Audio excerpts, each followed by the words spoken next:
Good morning, everyone. This is Mzpoly. I know I haven't seen you guys in a little while. I've been doing a lot of lives. Oh goodness! I have been doing some lives at the end of 2022, and it is 2023 now, everyone. Of course, I was busy, but it's January 2nd, and I wanted to start the new year in a positive manner. I do have some great ideas about keeping my channel up to date because I really wasn't focused on that much. So I was not that I wasn't focused on my brand. I was more focused on just putting myself out there, and I was really giving like a lot of energy to everyone else's lives, in which I still will be giving energy to lives. So I want to make we're gonna have like a little thing that goes on, maybe not this particular time, but I want to say thank you to all the people who, kind of started me into using different things and getting a little bit more serious about my content and helped me through that process. We have E Black, Chef Shapino. Those are just the name to the gentleman, and then also um, I have my knowledge in relationships, also network that has helped me just put myself out there.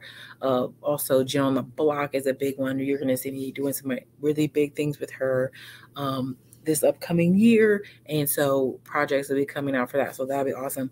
Um, I just hope that I am able to continue to participate in a lot of the activities. There's a whole bunch of other gentlemen and ladies. Like I said, I have been on Instagram a lot. If you guys haven't, go ahead and subscribe to or friend me on Instagram. So I have also been having a great time with Over 40 podcast, which my girl um, Queen Holly is amazing. Okay, so she's lots of good content for usually she's over 40. A lot of people if they're over 40 talk about dating over 40. She's a very, very funny lady, awesome personality, and is on there pretty consistently. There's a couple other ones, but I just want to name a few because I want to make a reel and um, share with you guys their links and things like that. So I think I'm going to compose a lot more um, of advertising when I do live, so that you guys can also be part of. You don't have to necessarily like be everywhere, but when I go live on someone else's content, I want you guys to be able to see that those things too. So since it is the new year, thank you for listening to me get out some of that. But this time, guys, let's think. Okay, I usually have our topic as Miss Polly, um, and my my friend Jacob, he has mentioned to me he would like to make a request, and his request was to converse today um, about how does alcohol affect relationships. Now I know that seems like a very broad topic, and it can be, but we were just gonna quickly answer this. So obviously, if you want more, you guys, we can add another part two or whatnot. But when he asked me how does alcohol affect people, and I think, and I will gonna add something. I'll add any medicinal, and I mean that like I said it. Um, any medicinal things you're doing that will include weed, that will include any other recreational drugs, all those things. I think what happens a lot of time is people believe that these things are helping them, which they can sometimes mask things. And I will put this out there before we start because I want to make sure you put that because a lot of people don't know this. Myself, have I've never like when got weed got high. I've never even been drunk. I don't drink my whole life. It's not something I just started or no. But this is based on my my observation of people who have over the years, and things I've known with people who struggle with these addictions and even non-addictions. And my observation on this is a lot of times people are in bad places, um, and they're searching for something to help them take a moment away, or relax. In which these things actually do that for you. Let's just be honest, and like I said, I've never been hiring, but like, just taking medication, when you're sick or hurt and you take medication, your muscles are relaxed. Your mind is not really focused on those things because you're in a different place, the euphoria of it all. So there are some things. Now, the thing is, when you're deciding to do any of these things, um, it's even alcohol, or if you don't know, alcohol is a depressant. So when people who are depressed are drinking alcohol, they're literally making it worse. There are some medicines that are uppers and some are downers. So not just medicine, like anything, it just up and downers. And I think when we see our peers and other people doing the same thing when they're upset, we're like, well, when I'm upset, I'll go get this beer. When I'm upset, when I come home, it starts turning into a routine, and those routines turn into your body, obviously, physically thinking that this is part of the routine, is part of what you need. And that happens with all kinds of things. So, I mean, the people who like drink beer afterward, I'm trying to say it's a routine. You're putting your body into a place like that. You see the guys with beer bellies and all that. And how does all this affect your relationship? Let's put that together. Okay, so that's just general. A lot of people are trying to mask feelings. They want to get away. They want to escape from something. Some people don't want to escape from something. Some people want to feel the euphoria, that upper level. Some people like the feeling of just being high. I've seen that before. But there's consequences to that. Now, for me, I've always thought, because I'll tell you something that kills me, that's always scared me. And the reason why, I think, is because the fact that I might have issue control, maybe, but the fact that I have no control over my actions, even for a short period of time, or my actions, they're impaired. That is scary. I don't know if that doesn't sound scary to somebody. But if someone came to you and said, hey, let me take over your body and mind, and you may not make the right decision, and you're not going to think clearly for like 2 hours. We cool? Let's shake on it. It's like, I would be like, no, I would. I'm good. Like, I just don't. It's like, why? So when I hear people throughout my life say things like, oh, I took this, not, and I didn't know I was doing this, this happened and I wasn't aware, or I was talking and I was talking crazy and someone heard me say something, and I'm just like, whoa, shoot, I want to be in the right mind. I want to be able, to have control over what's taking place in my life. And I know we can't. So at that point, why would I want to have less control than I already have now? But that's just me. It's just me. But okay, not talking bad about people who have occasional drinks. I'm just saying, for me, I just don't like that thought. That thought just doesn't sit right with me. But I have lots of family and friends who are like I said, who participate in all kinds of things. So the relationship part. Let's talk about the relationship part.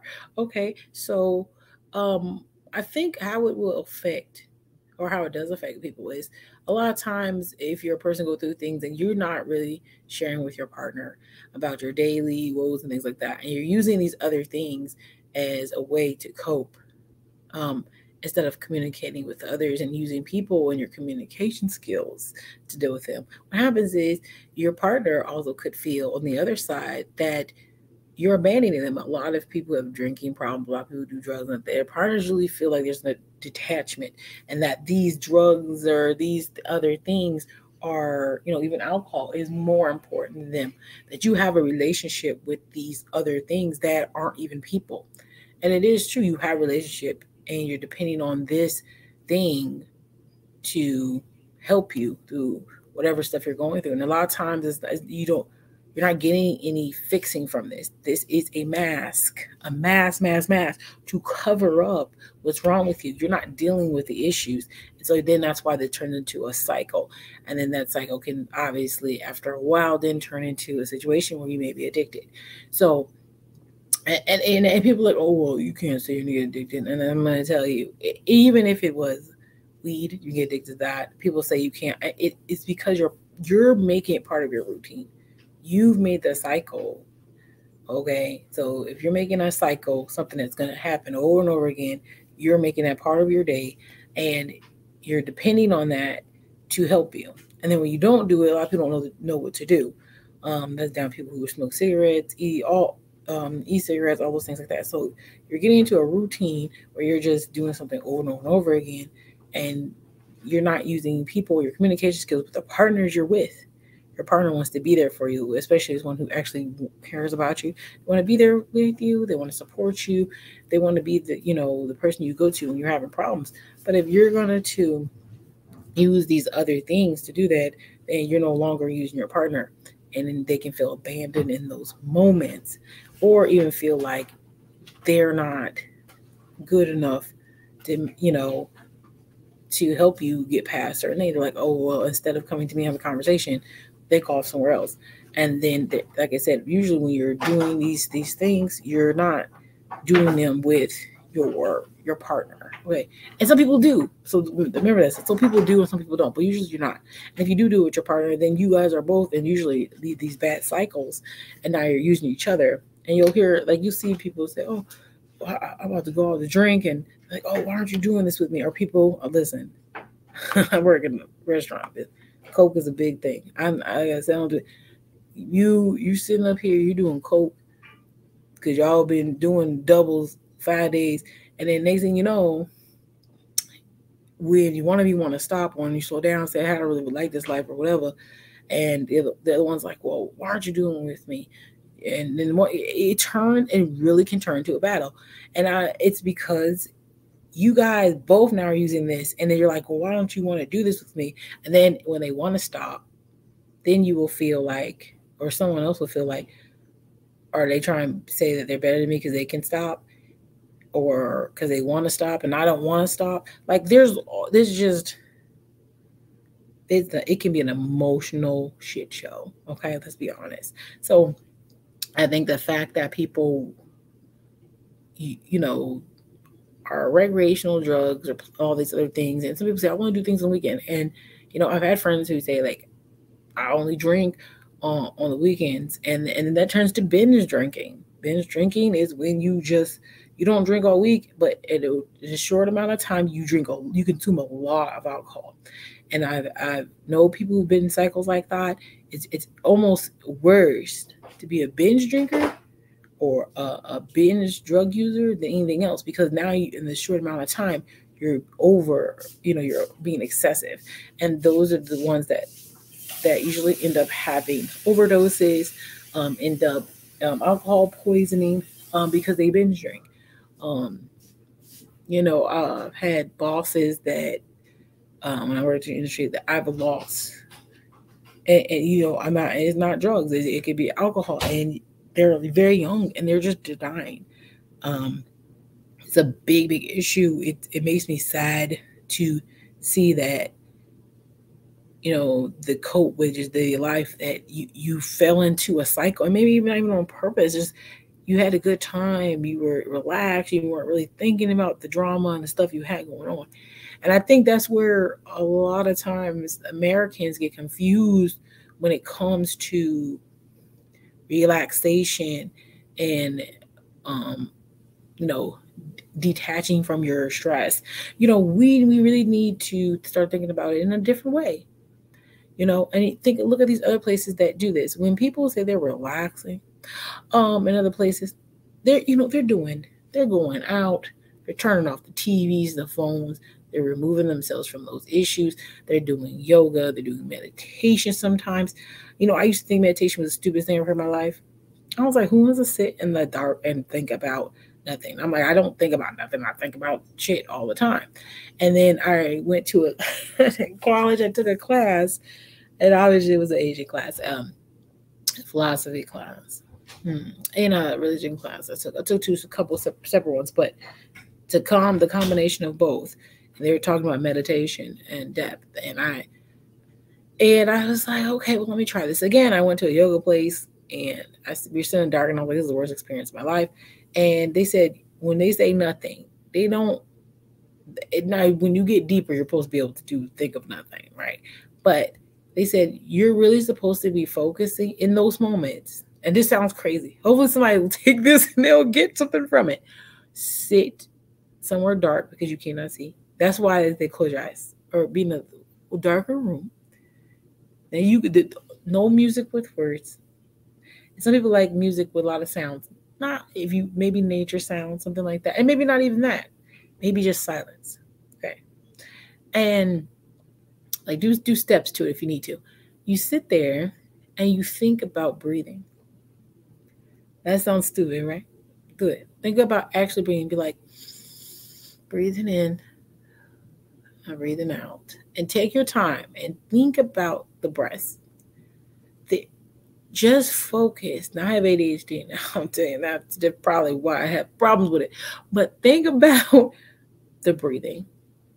Think about breathing in and how it goes in. And while you're doing it, think that. That is you thinking nothing. You're not thinking about work. You're not thinking about children. You're not thinking about driving a car. You're not thinking about your problems. You're literally, and I say nothing, but if nothing's too much, we ain't advanced yet. Think about your body actually in the moment you're in. And I think that's why I kind of like Buddhism a little bit, a lot, because some of the ideas of being in the moment, I think a lot of us aren't in the moment. We're not in the moment. Breathing in, thinking about that, thinking about while you're sitting there, relax your leg muscles. You're like, oh, I'm gonna relax. You're probably not because you just said that. And say, okay, or even do it different. Relax them and then tighten them. Okay. And while you're doing that, you're not thinking about nothing else. I promise you. You're not.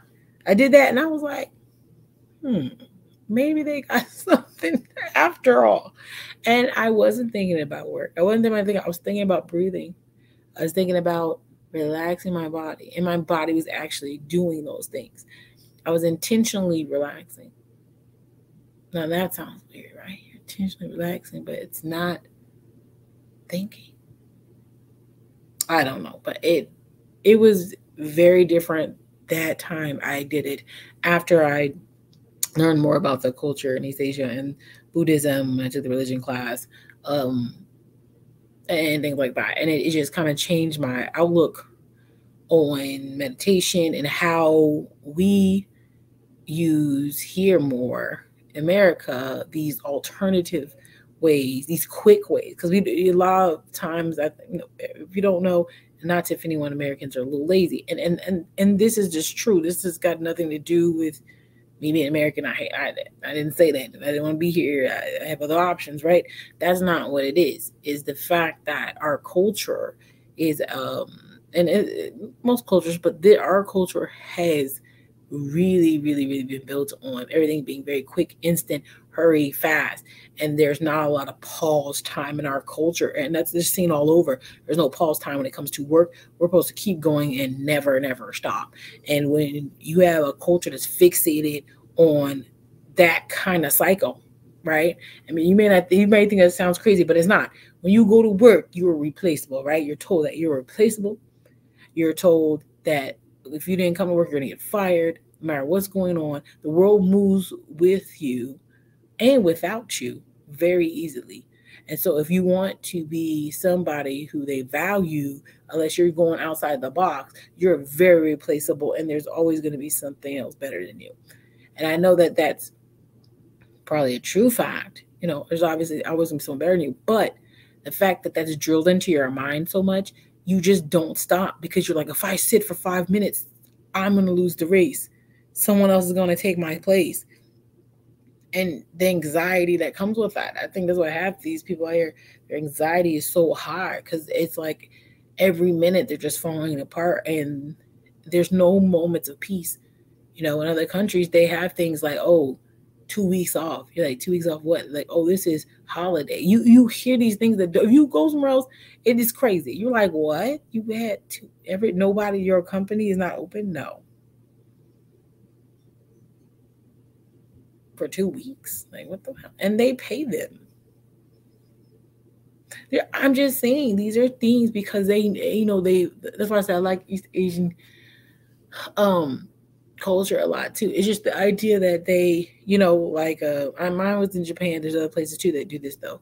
But like if you're at work, you're allowed to take meditation breaks. Did you know that? They work their asses off, their companies. Okay. But I'm telling you, you can take a meditation app. Has anyone told you at a call center that you could take a fucking meditation break? As long as you hit numbers, they want you to hit the numbers, of course. But you could take a meditation nap because you are tired and you can't focus, or you need to recenter. That you can get up from your desk without a manager coming up to you and be like, oh, you've been off the phone for 3 minutes. There's somebody actually there who's saying, hey, you need a mental moment? Okay, did you take that mental moment?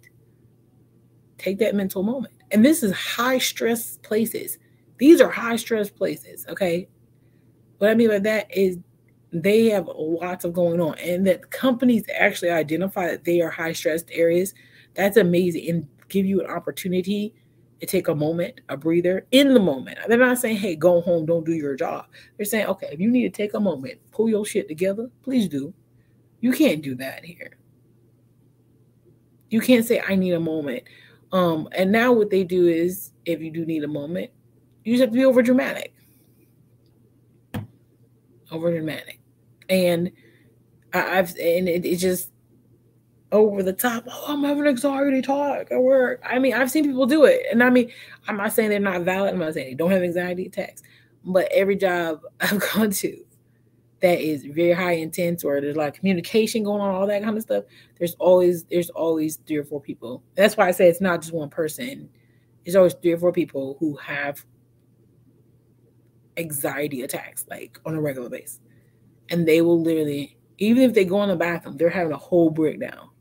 Somebody's crying. It's bad. So there are companies that acknowledge this. They have you have moments of peace, rest, and they want you to actually rest. Now, I'm not saying that they don't exist, that there's people who push, but we don't have moments of peace. We don't have moments of quiet. We don't have a lot of moments of anything that's really serene. And that's just what it is. Even when we say we're resting, you're like watching something and you're not really focused on rest. Your body's really never at rest. I think when I got older, now I'm starting to say, you know what? I have to take those moments and pause. And I didn't do that before. And I know it's like, okay, well, maybe because you need it because you're getting older. I think because I always needed it, I just never took it.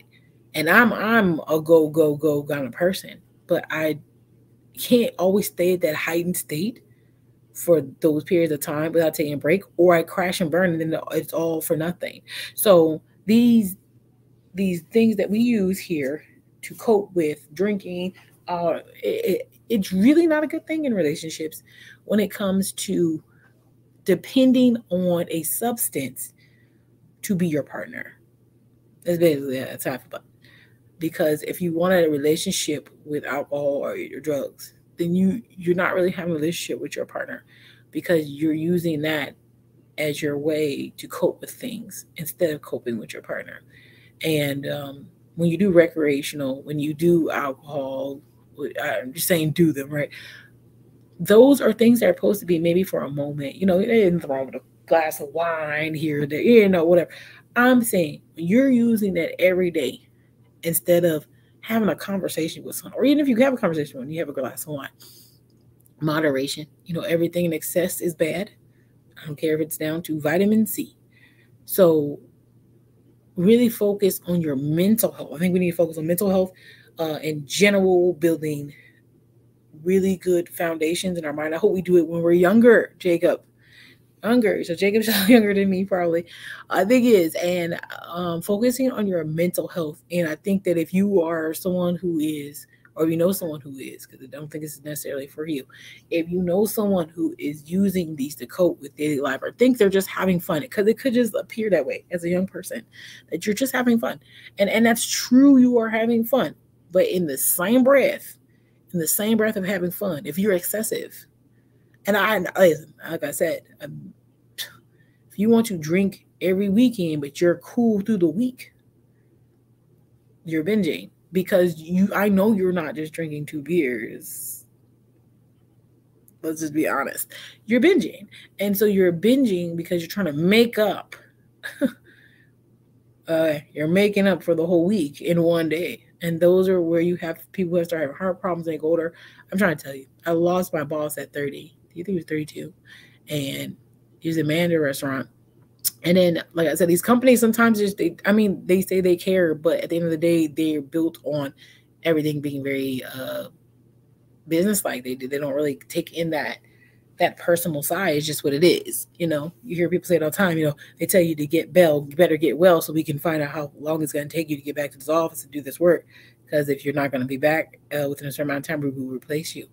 And the world is like that. We're just in a world where everything just works like that. So if you are a person and you're doing that and you're using that to cope, these companies are going to push you by. So in this world where you just want to make up for that, you want to just be mindful that it is not worth it for your body. And my 30-year-old boss who passed 2 years ago, it was sad because he became a real good friend. I know you're not even, and he moved here from another state. He ran a restaurant. There was no family here. And you're not supposed to make friends or with your employees or anything, but these are the people he works with for 14, 15 hours a day.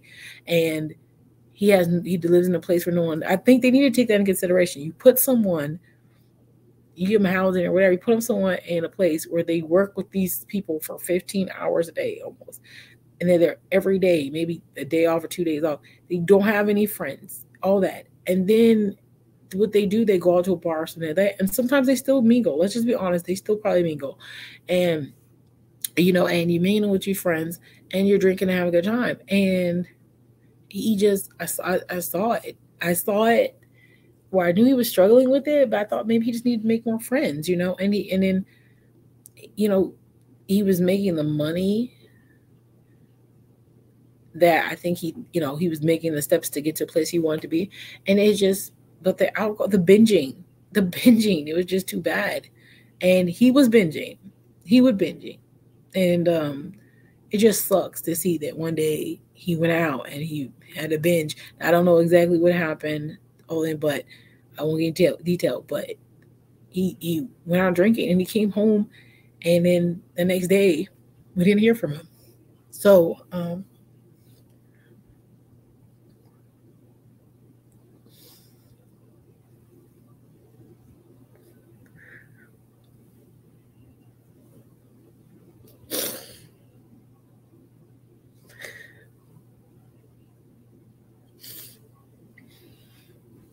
sorry.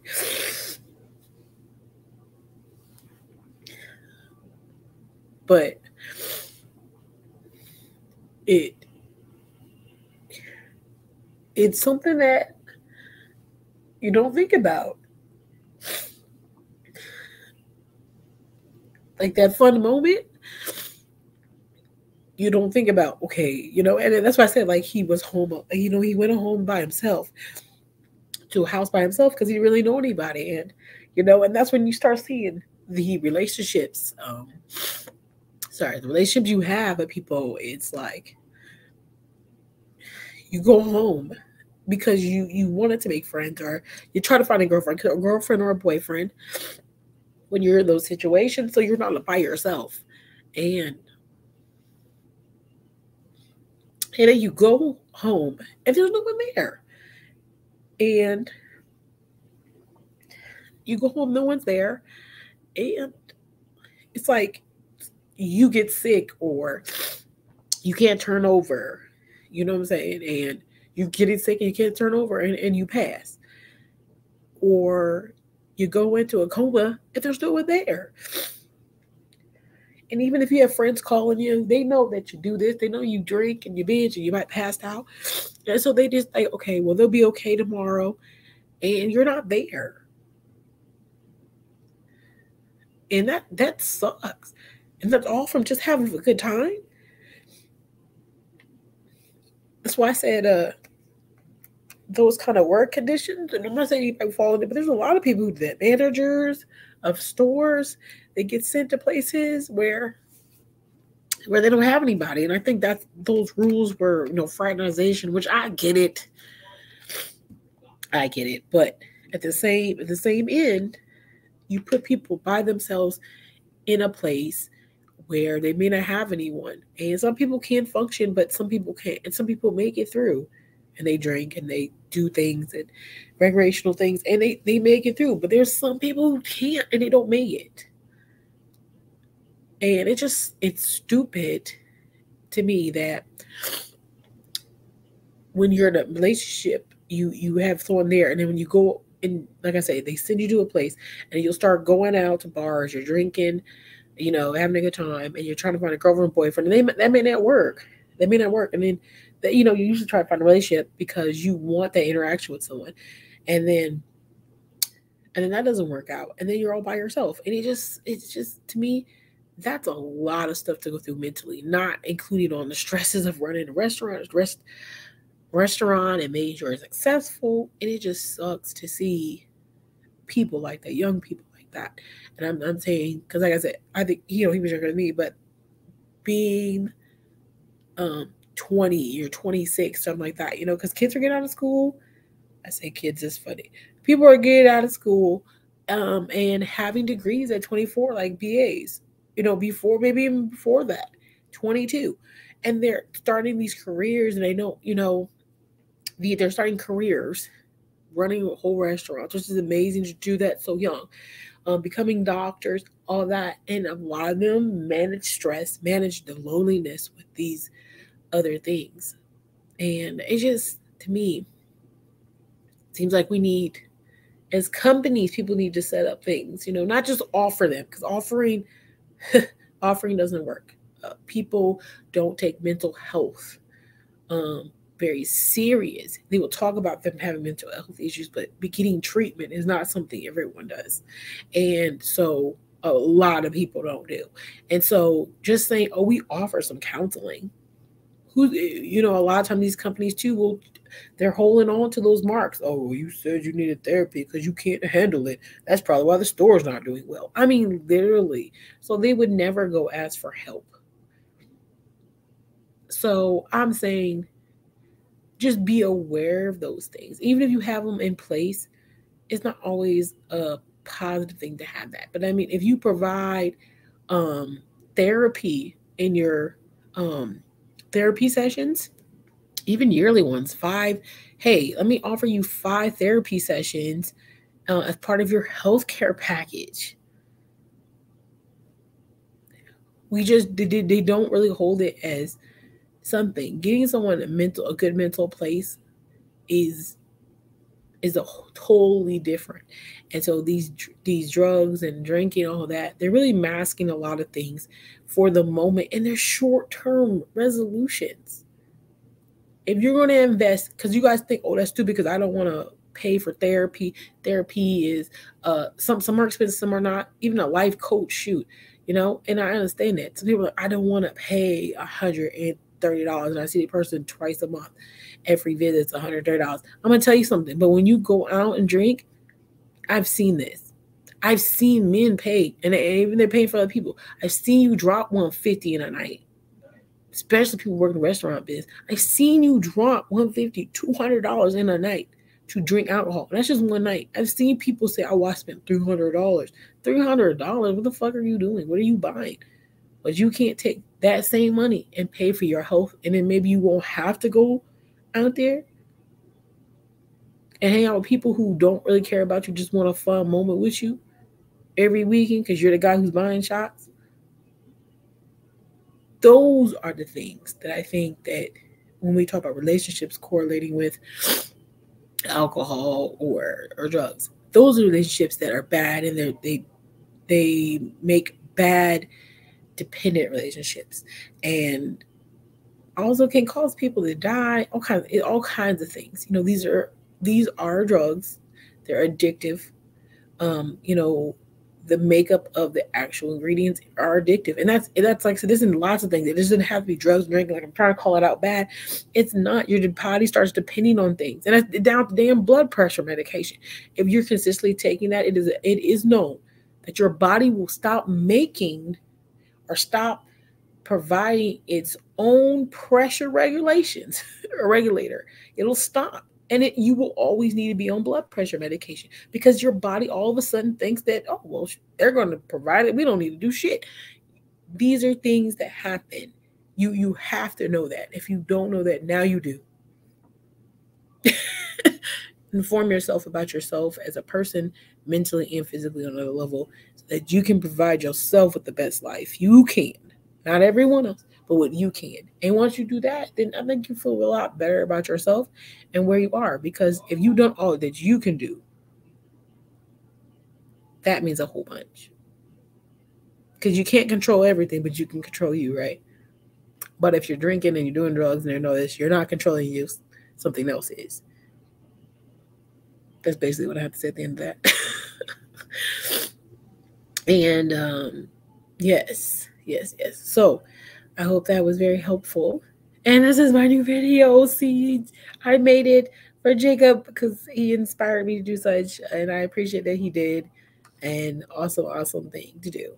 So I will share this now. I want you guys to be great this new year, new January.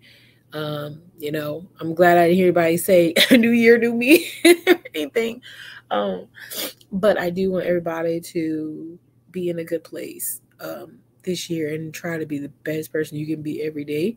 And if the new year provides you with a starting place, then let that be it. If your new place doesn't start until March, it is what it is. But just know you'll get there, make a plan, and push forward and be positive in the things you do. So you guys have a great day, and I'm going to wrap it up now. Okay, I'll talk to you again. Bye.